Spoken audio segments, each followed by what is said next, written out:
Hello everyone, and welcome to our online lecture series for GenBio1.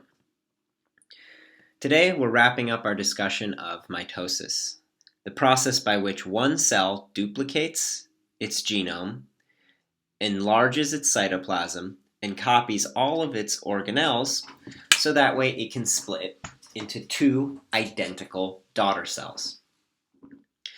This process begins in G1, or growth phase 1 of interphase. The cell during this time is gathering a lot of resources.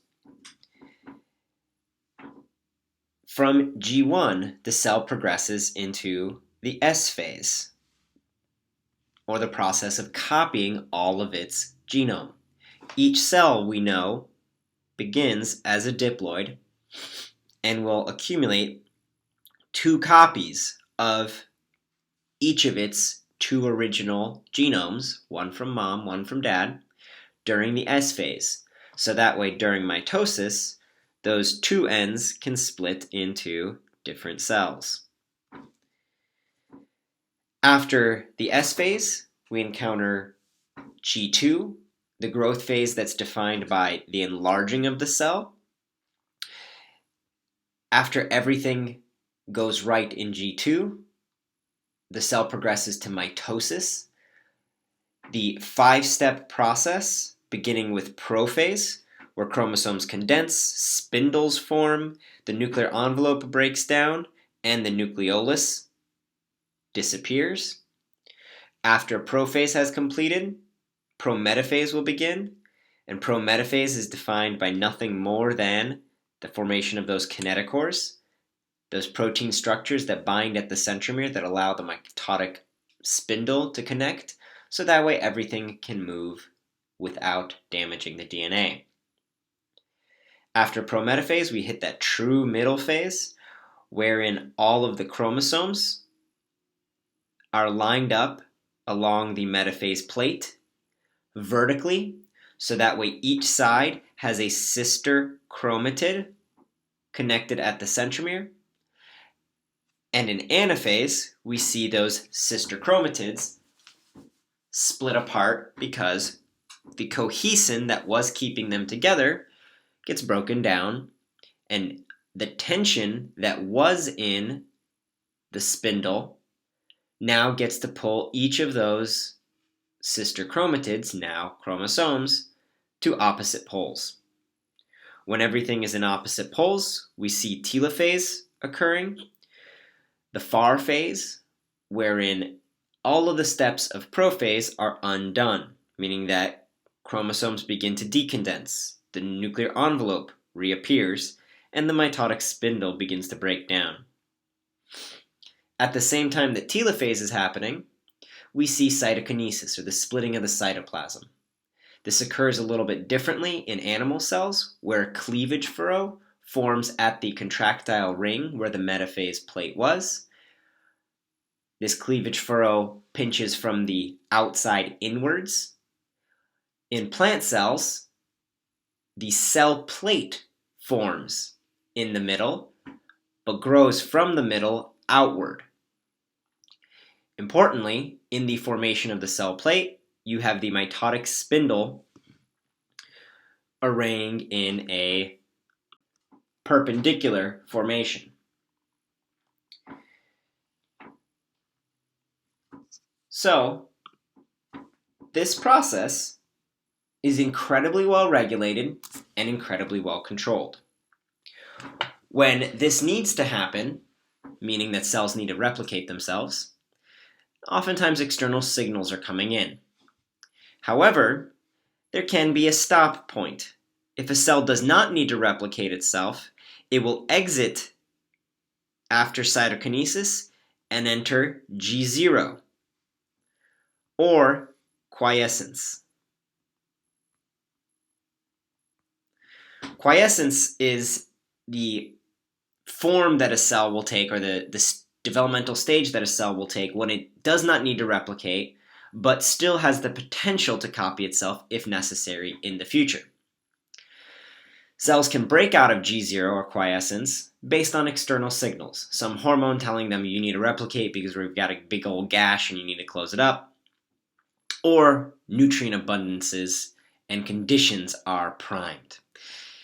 And there is perhaps one of the things that you've heard of is that neurons do not regrow. So when a neural cell or a brain cell breaks down, there's nothing that can replace it. This is an old story that does not bear truth to it. It does seem that there are some ways in which we can regrow neurons, but the conditions have to be ever so perfect. So neural regeneration is very, very difficult to occur, but not impossible. So I just wanted to include that example as an example of how quiescence can be escaped.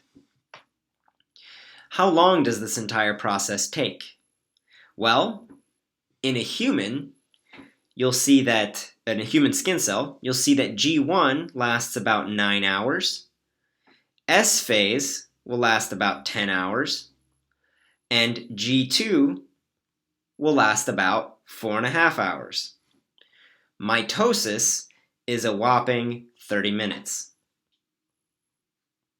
So mitosis is a very, very quick process, but all in all, in order for a human epithelial cell or skin cell to copy itself, it takes about 24 hours. This cell cycle timing can vary greatly across organisms. It varies even within humans. For some of the fastest mitoses we've seen, you can look into the fruit fly. It can complete the entire cycle in 8 minutes when it's in its embryonic stage. But this relative ratio of how long things take, wherein S phase and G1 are the longest, G2 is generally shorter, and mitosis is relatively quick, is held constant across most organisms. So, how do we control this? How do we make sure that nothing is going wrong? Well, these are the major topics of today's lecture, rather. There are a few checkpoints in this process that are making sure that everything is going all right. The first checkpoint occurs in G1.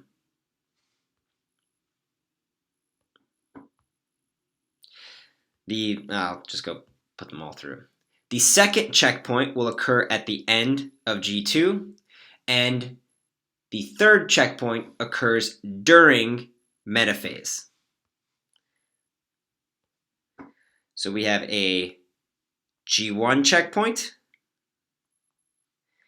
a G2 checkpoint, and a metaphase checkpoint.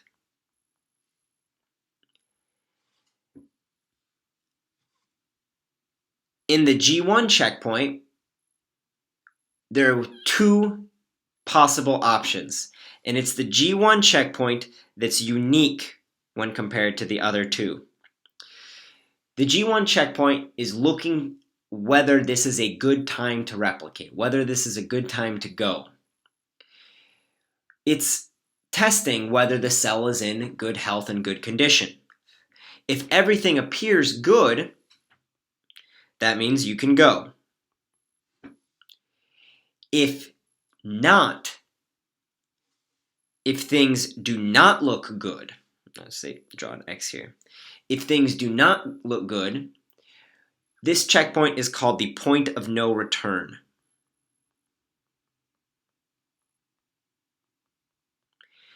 Because if things do not look good, meaning that the DNA looks damaged, or there's some other major mistake with the cell, most of the time it's actually errors in the DNA, mistakes in the ploidy, something with mitosis went wrong from the last time it divided, the G1 checkpoint performs apoptosis.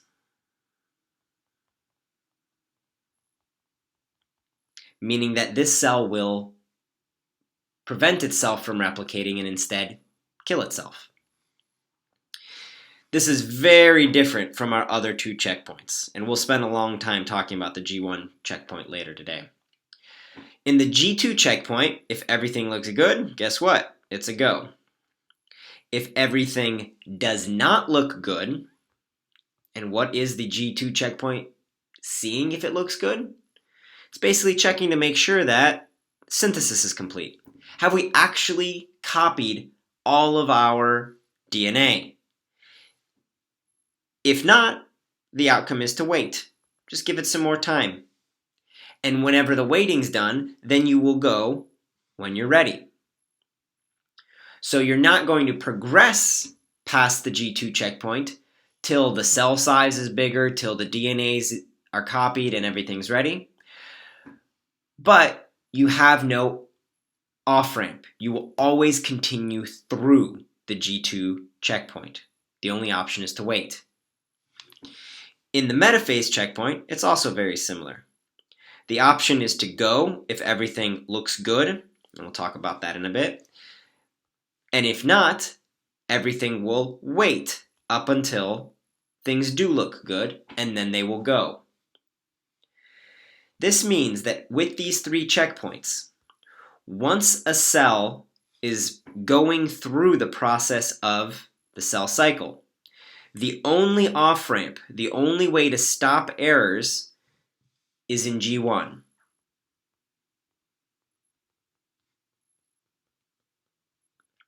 And the default way to stop errors is not to fix them, unfortunately, because it is at this point where the cell has decided that these errors are too much and it's likely to be a problem, and it is easier or more beneficial to the organism if this particular cell does not continue and instead performs programmed cell death or apoptosis.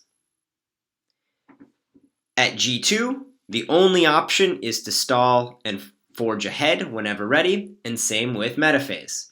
So it's really the G1 checkpoint that matters a ton here. What is the downside of having too much DNA damage? What is the outcome that's so negative that a cell would want to perform apoptosis rather than try to fix things? Well, these errors are not simply errors that will stay in that one cell, but as that cell replicates itself, those errors will accumulate and potentially lead to uncontrolled cell growth. Uncontrolled cell growth is known as cancer. And so here in this mistake, in the G1 checkpoint, we lay the groundwork for understanding what causes cancers in human cells. But in order to understand how this G1 checkpoint operates, and how we also see the operation of the G2 and metaphase checkpoints and the proteins underlying them, we need to talk about the positive and the negative regulators of the cell cycle. The things that cause the cell cycle to go, go, go, go, go, the positive regulators, and the negative regulators. Stop, stop, stop, stop, stop, something's wrong. And it is this push and pull between these two quote-unquote voices happening in the cell that determines whether the cell is going to progress through or wait or apoptose. The primary driver, the primary regulator, is this protein here, illustrated in its conformational state. So you see the alpha helixes and some sheets connecting between them. This protein is called cyclin. Now, every single protein has a start point and an end point. The start is called the N-terminal domain. So it's where the first amino acid is built. So this is where, as we'll talk about later, our methionine is.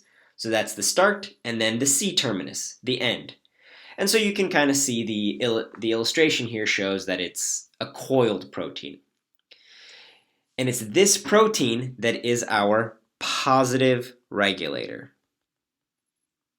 It's constantly saying, you know what, things look good. Things look good right now. Let's move on to the next step. I've accumulated enough of me. Let's move it along.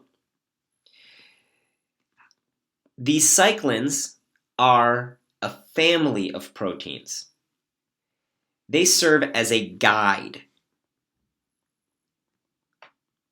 If there is an abundance of a very particular cyclin, we can go ahead and name a few of them. There's a cyclin D, a cyclin E, a cyclin A, and a cyclin B.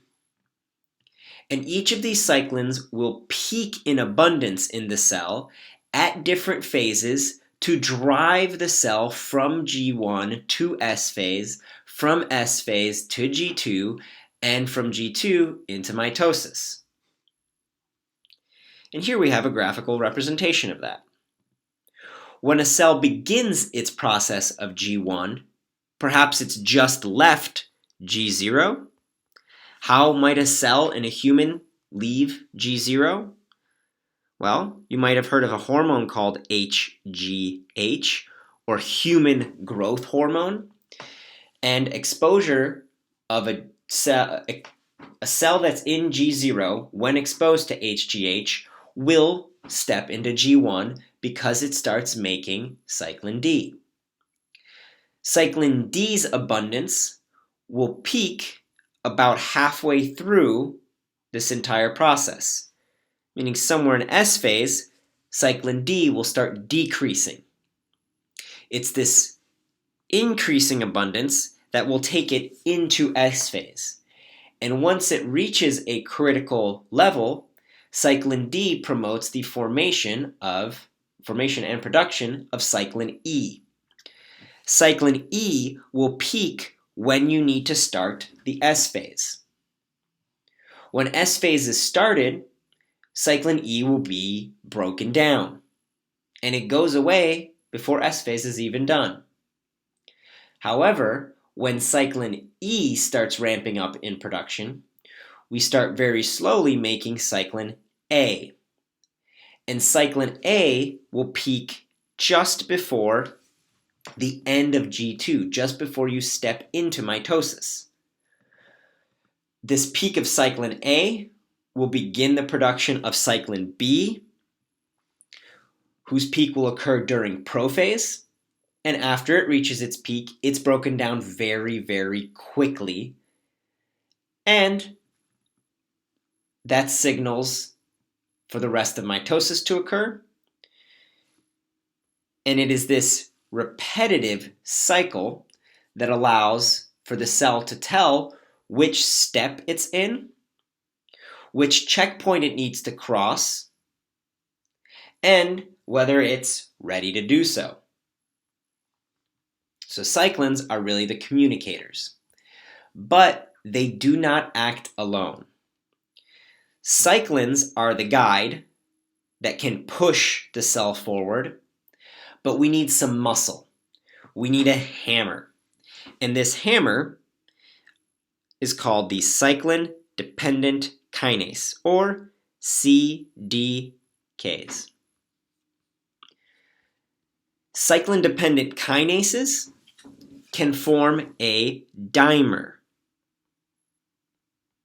with cyclins. Based on whatever cyclin comes in, the CDK will know which different targets to hit. And if you remember, kinases are enzymes that can phosphorylate target proteins. So when you have a cyclin bind to a CDK, it gets a phosphate, and then it will find the specific target that the cyclin is telling the CDK, you need to find this target protein and hit it. And by hitting it, you can advance it to the next step. So in this way, this dimer of CDK and cyclin forms the hammer and guide complex. Interestingly, the CDK complex is silent. Oops, got to spell silent correctly. Silent in G1 and S phase. So it's mostly the presence of cyclin D and cyclin E without CDKs progressing the cell through G1 and S phase. This CDK complex turns on in G2. Oh, supposed to be a 2 there. And really starts hammering everything to progress it through mitosis. It then gets turned off in anaphase. After the metaphase split is done, because it's replaced by another complex called the anaphase promoting complex. And we can abbreviate that as the APC. And you'll find that a lot here. That the names of these complexes correspond, or the names of the complexes or the proteins themselves correspond to what they do. Cyclin is a protein that progresses the cell cycle. Cyclin-dependent kinases are kinases that need cyclin. The other name for this CDK plus cyclin complex is an MPF. Now, if I challenge you to be clever and think about what MPF might stand for, you might just come up with mitosis promoting factor. And you would indeed be right, because based on when this is turned on at its highest level, you see that it promotes the process of mitosis. So what are the targets? What's this when it's turned on? How might this CDK complex begin this transition from G2 into prophase? Well, think about what's happening in prophase. And here's where we'll also incorporate a couple new proteins that are highly relevant to this process. The mitosis promoting factor of CDKs and cyclins will first activate a group of proteins called condensins. Take a wild guess as to what condensins tell to condense. Hopefully, you guessed chromatin, because that's what's condensing during prophase. So the first thing that this target protein is going to do, or the first target that the CDK cyclin complex is going for, the MPF is going for, is to tell condenses, do your job. Start condensing the chromatin. Things are on the move. Don't lag behind. The second target is the spindle. If we're condensing DNA, we need something to move that DNA. Let's get the spindle together so that way the machinery is ready to move everything. The third thing targets the nuclear envelope, the lamination of the DNA in the nucleus. Hence, why this group of proteins are called the lamins. I know that was a little bit of a stretch, but that's where it comes from. The nuclear envelope is a laminating or a sealing factor on the DNA. So by targeting the lamins and telling them to break down the nuclear envelope, you can progress through mitosis. The fourth thing actually has to do with the condensation of the chromatin, wherein the MPF targets histones. in addition to condensing down the DNA, we've got to get it wrapped up around these histones and bring in a whole lot more of them, because the previously open regions need to be closed down, and histones are going to start that process, and condensins are going to finally bring it together. And then if you remember from last lecture, it's the cohesins that keep our sister chromatids together. The last target here of our MPF is an organelle. You're going to start breaking down the Golgi body, because basically all the metabolism in a cell is stopped when the chromosomes are packed up. If that metabolism is stopped, you're not going to be needing to secrete proteins. You're not going to be doing anything outside of the cell. Therefore, the Golgi body doesn't need to be assembled and doing its job. So we can get rid of the Golgi body for now.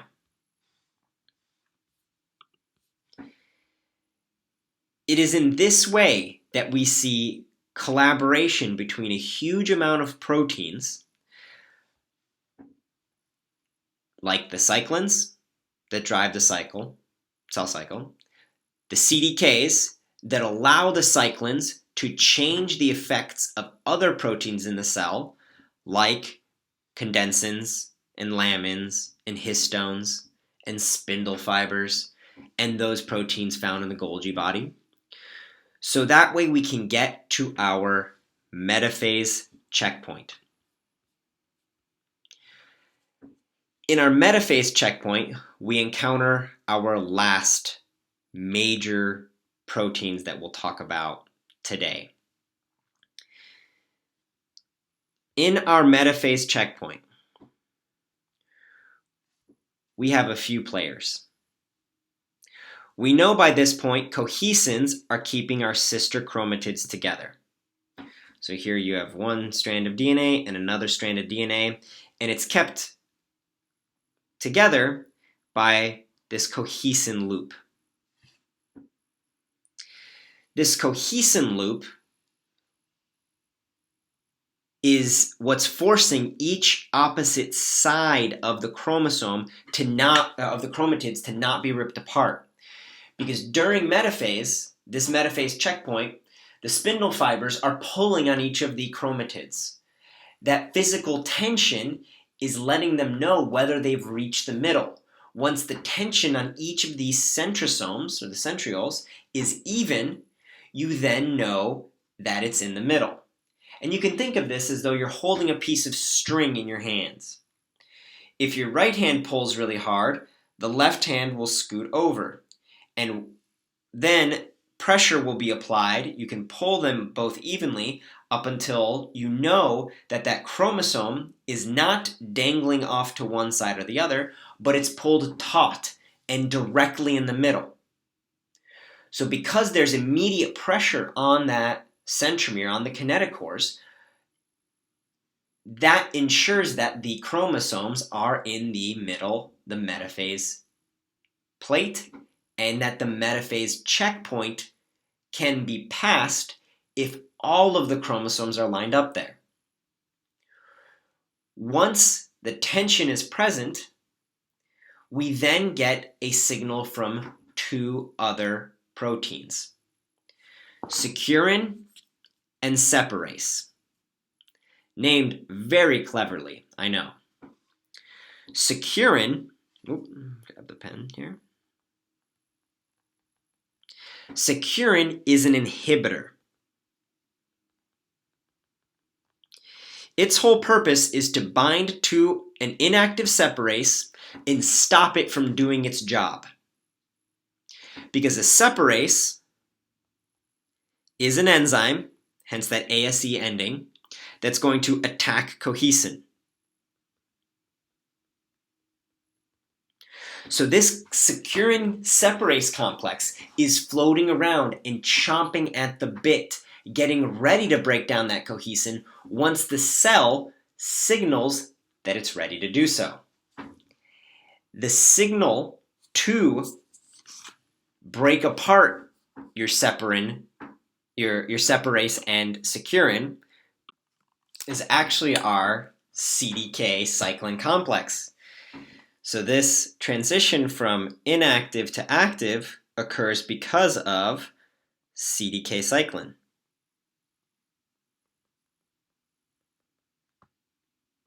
A couple other proteins in there, but I'm trying to oversimplify it here. I believe it's oversimplified, I guess. You'll have to take my word on that. Molecular biology is fascinating, but it's really cool to understand all the underlying components, but there can be a lot of them. Once the securin is out of the picture, the separase can now become this pair of scissors that goes and finds cohesin, cuts it, and allows for all of the tension in the microtubules to pull the sister chromatids apart. And hence, you get anaphase. And that's the way in which, molecularly, the metaphase checkpoint is crossed. We won't go into any of the molecular biology behind our G2 checkpoint, but we do want to go into the molecular biology and driving factors behind that G1 checkpoint.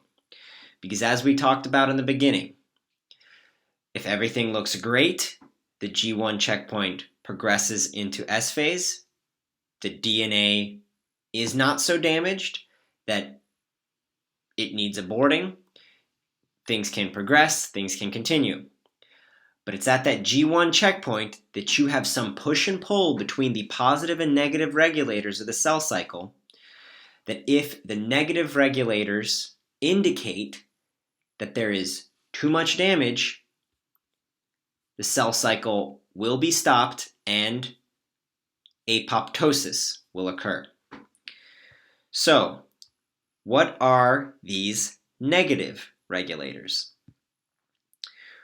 Well, P53 is one of them.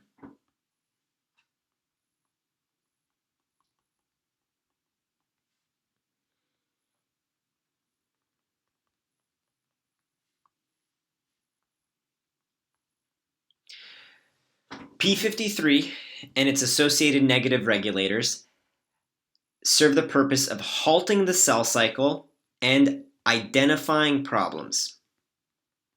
They're trying to see whether the cell is still in good health, because the G2 checkpoint never checks that, the metaphase checkpoint never checks that, so the only time you get a healthiness checkpoint for the cell or a functionality checkpoint for the cell is during this G1 checkpoint, because of the way in which these negative regulators work. The negative regulators inhibit CDK.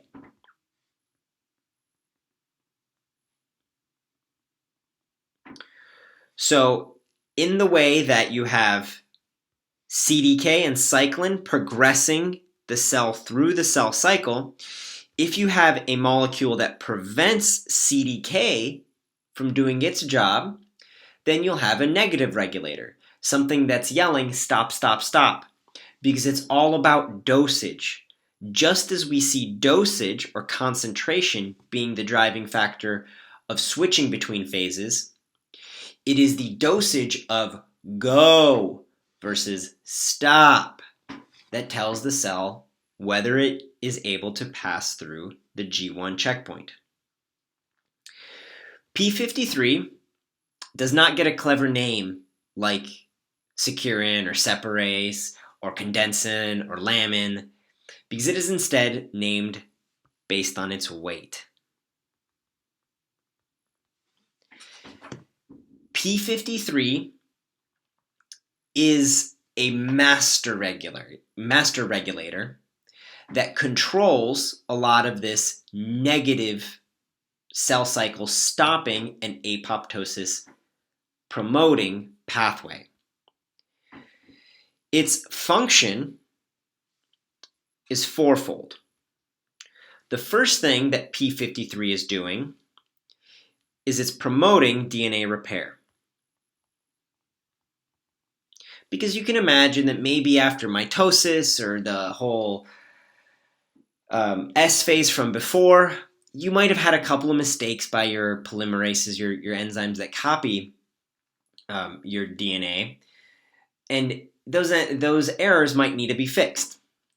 So P53 is seeing how much error there is and trying to promote the fixing of it. At the same time that it's promoting repair, the more repair that it's encountering, the louder it will give the signal to halt at the G1 checkpoint.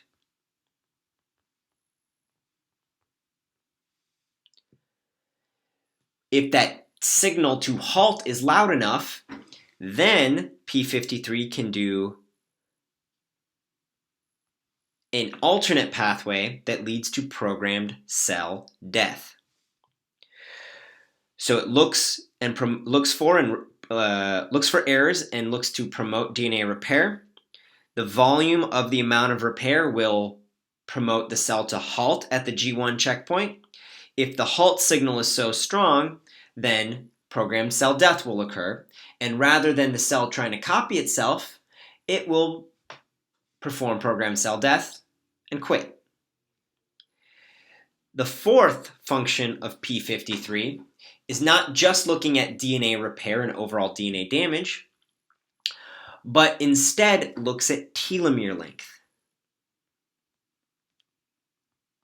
Because as we mentioned last time, telomere length does correlate with overall lifespan.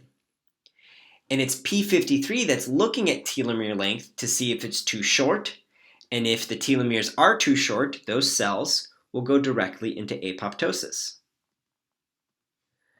So it's P53 that is going around and making sure that everything looks fine enough to continue, and if not, causing the cell to quit. P53 has some coworkers with it, like P21 and the gene retinoblastoma,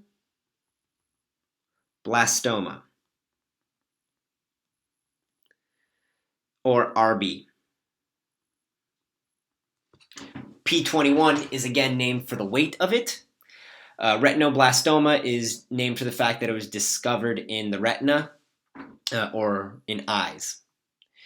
Now these genes collectively, P53 being the master regulator, P21 and retinoblastoma being underlings, are called tumor suppressor genes.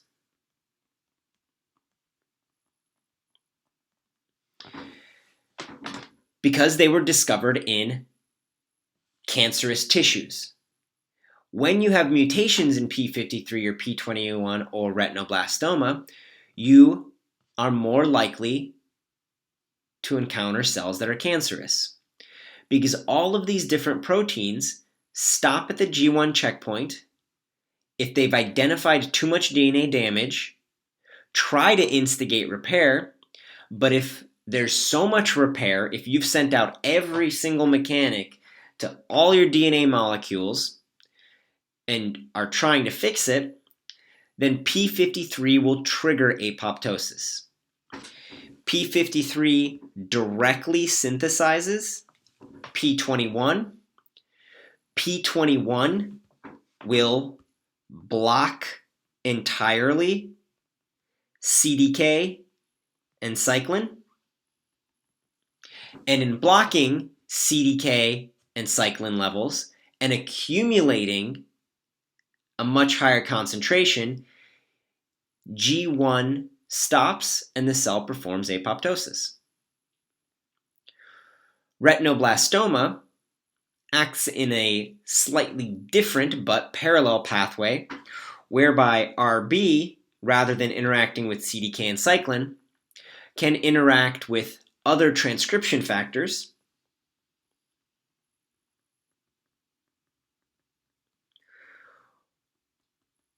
or proteins that change gene expression in the cell, and those gene expression changes can then lead to apoptosis. Your book provides a good example of what happens when P53 is normal, and then what happens when P53 becomes mutated, because we know that a mutated P53 can lead to cancer.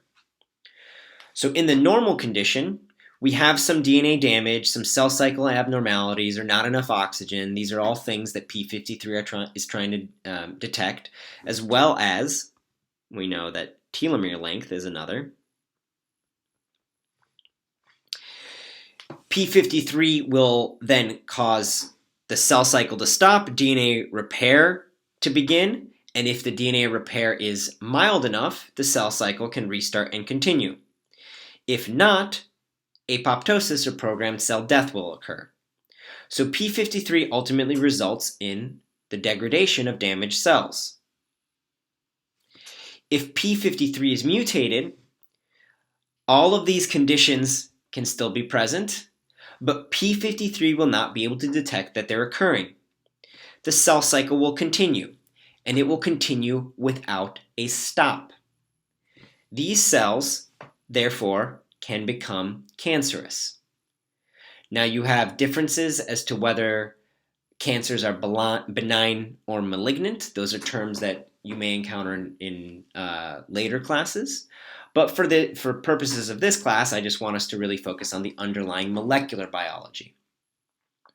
Cancer itself is just uncontrolled cell growth.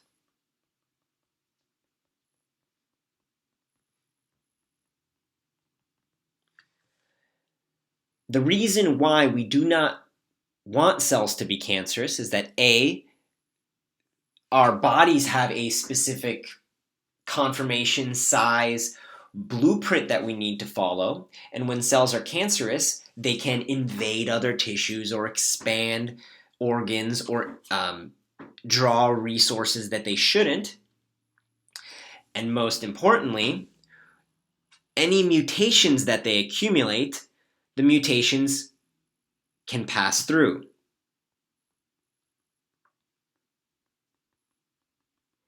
And so ultimately, you don't want cells with damaged P53 to be able to continue to copy themselves because they will accumulate more and more mutations. And as we'll talk about later, most mutations are generally bad. They're negative. They serve to knock down the function of our proteins.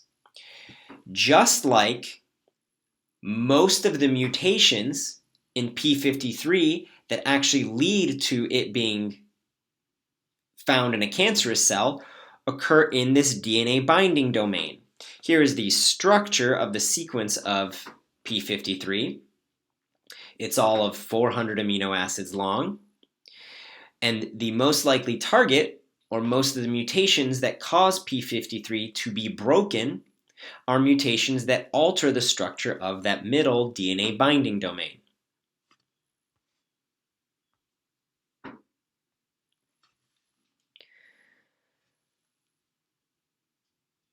A few other terms here. Our positive cell cycle regulators, like CDKs and cyclins, can be referred to as proto-oncogenes.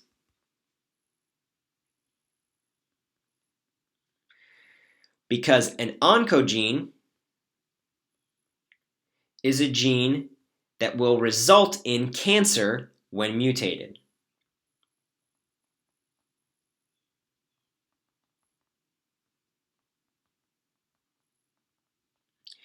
A proto-oncogene is a gene that can lead to cancer further downstream. So you might require a few other mutations, or they are early on in the process, but ultimately this is where we get our oncologist or our cancer doctor, because they study the effects of oncogenes. For example, you can get mutations that will turn on CDKs all the time. So that way they can't be turned off. That way the P53 can't bind to it. This is where we get our positive regulators being our proto-oncogenes, and our negative regulators are our tumor suppressor genes.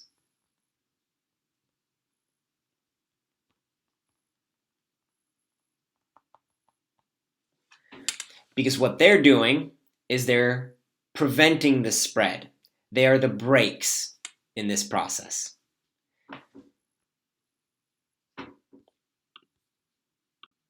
So hopefully all that vocabulary makes sense to you. The processes that are the positive and negative regulators of the cell cycle and how they can lead to cancer make sense to you. How they tie into our checkpoints of G1, G2, and metaphase, and the different proteins like cyclin CDKs, mitosis promoting factor, P53, P21, retinoblastoma. And you see kind of under the hood how all this works. Because now I've got maybe a challenging question for you. Have you ever had a cell that P53 would have sent into apoptosis? Would you have ever had a cell that is precancerous or potentially cancerous inside of your own body? Well, odds are that you have. Because you see the efficacy of apoptosis whenever you get a sunburn. Sunburns occur because there's too much ultraviolet or UV light that has hit the DNA in your epithelial cells, in your skin cells. That UV light causes DNA damage. The more UV, the more damaged it is. And epithelial cells, we know, copy themselves quite regularly, right? We started this lecture by talking about the fact that it takes 24 hours for a skin cell to perform mitosis. Because they're always going through this process, they frequently hit that G1 checkpoint. And it's in that G1 checkpoint that your skin cells are checking to make sure that things are okay. Well, a cell that might be going through this process that's been in the sun for the last 4 hours may suddenly realize that its levels of P53 are screaming that there's way too much DNA damage and that you need to stop this process. And the cell will perform apoptosis. The cell dies. If you have thousands of cells deep into your tissue layers dying, that can actually stimulate the nerves to think that there's something really bad happening, right? Because if you're not dying, but all your neighbors are performing apoptosis, that's a yikes. This is why sunburns hurt. Sunburns are red and hot because of the increased blood flow, the nutrients needed to regrow things, and the skin starts to slough off. You begin to peel because all those skin cell layers are dying off. Thankfully, a sunburn is a sign of a working P53.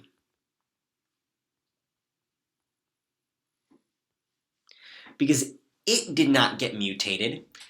It did not encounter the damage in its DNA binding domain, and therefore it was able to keep watch over the rest of the cell and identify that there was too much damage elsewhere and stop that from progressing and going into apoptosis. If the sun happened to damage the DNA binding domain, your P53 would be mutated. But thankfully, you don't just have one copy of P53. Remember, you are a diploid. You get 2 copies, one from your mom and one from your dad.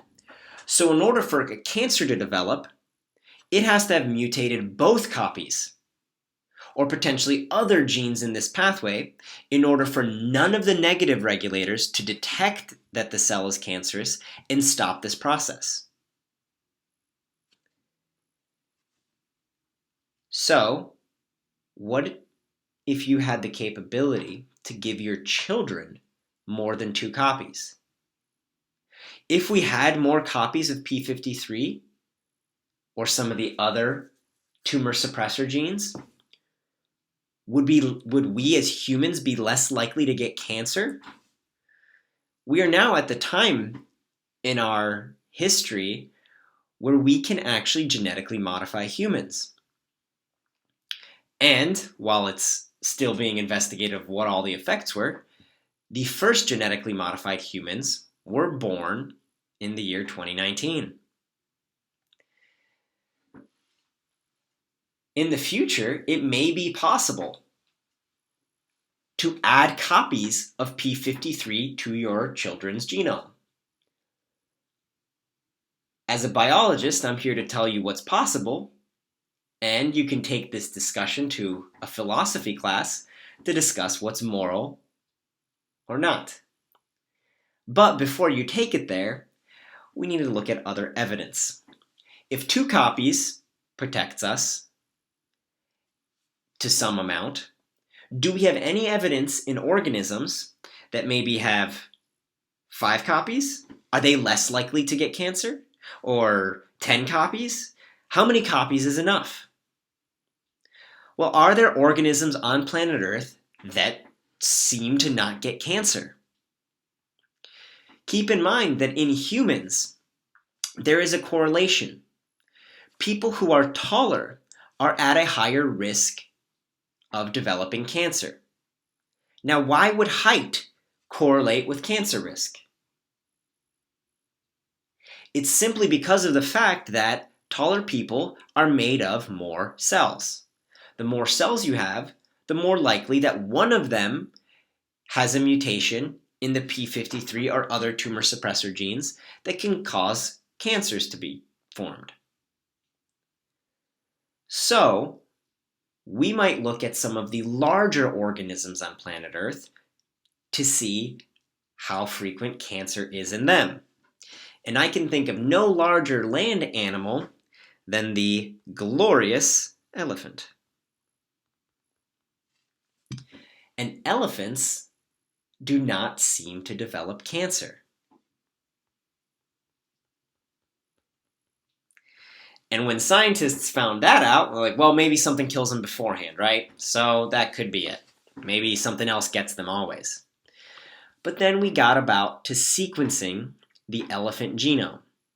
And not only did we sequence the elephant genome, but we sequenced some of their relatives, like the woolly mammoth. If you haven't noticed by this point, I will take any excuse to talk about woolly mammoths because they are awesome. I also try to spell it correctly, but sometimes I fail. When looking at the elephant genome, we found that in a single haploid genome, the elephant has 20 copies of p53, meaning that as a diploid, they've got 40. Woolly mammoths seem to have 7 or 8 copies of p53, meaning that they had something like 16 copies as a diploid. By having all of these extra copies of p53, you have more insurance that a mutation in one of them will not be a mutation in all of them. And therefore, somebody will always be awake on the job in case cancer arises. And you'll always be able to send a cancerous cell into apoptosis. Because remember, in order for a sunburn to turn into skin cancer, mutations need to occur in order so that they turn off all of your tumor suppressor genes, or at least both copies of your p53. And the more copies of p53 you have, the less likely that that UV has hit every single one of them. And we'll end this lecture by talking about chemotherapy. Because we do have some defenses against cancer when it arises in humans.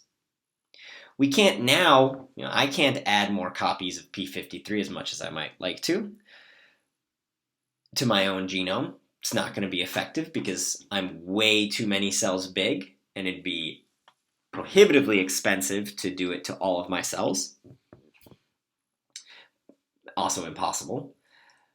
But I can try to wake up some of my other tumor suppressor genes in case p53 is mutated and asleep on the job.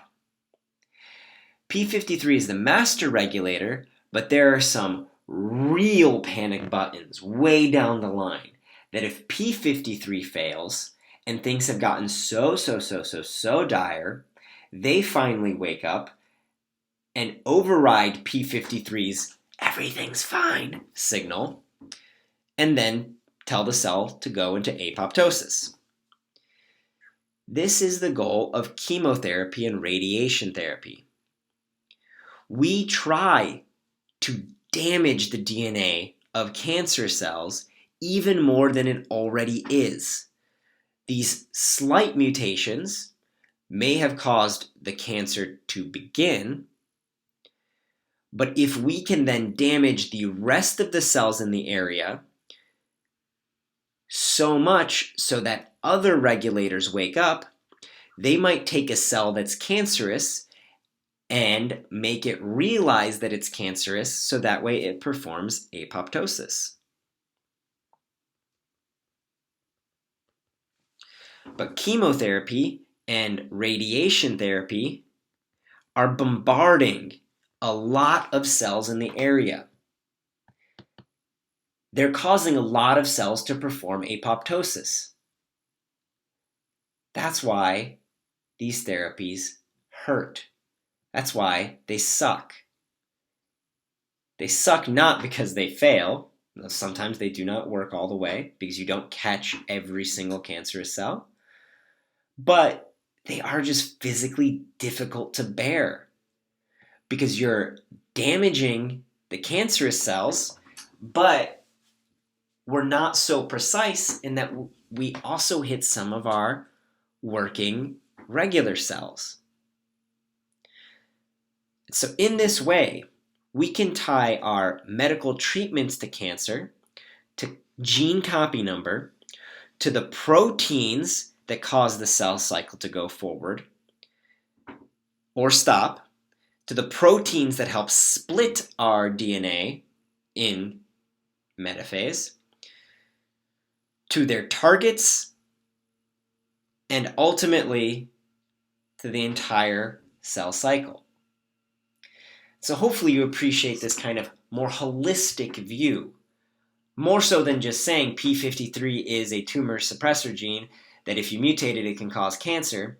Now you understand some of the interplay of how mutations in p53 prevent you from ever exiting if there's an error, and if you never exit, you just fall down this rabbit hole of continually performing the cell cycle without stop and becoming cancerous. So please take this information with you as you go forward in life, because maybe at some point you might have to explain to somebody why they need to do chemotherapy even though it hurts. Why sometimes it works in the first round and it might not work, or it might not work in the first round and maybe the second or third will get things to work well.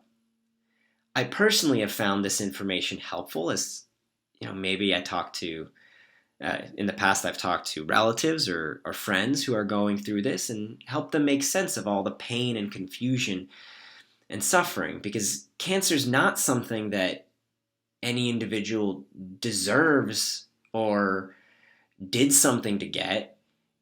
It's a random mutation that hit the wrong region of a p53. We've all gotten cancer in the form of sunburns. We just got lucky in that it hit the wrong region. So making sense of all this can help bring peace of mind. And I hope that you use your biology not only in this class, but to help those around you as well.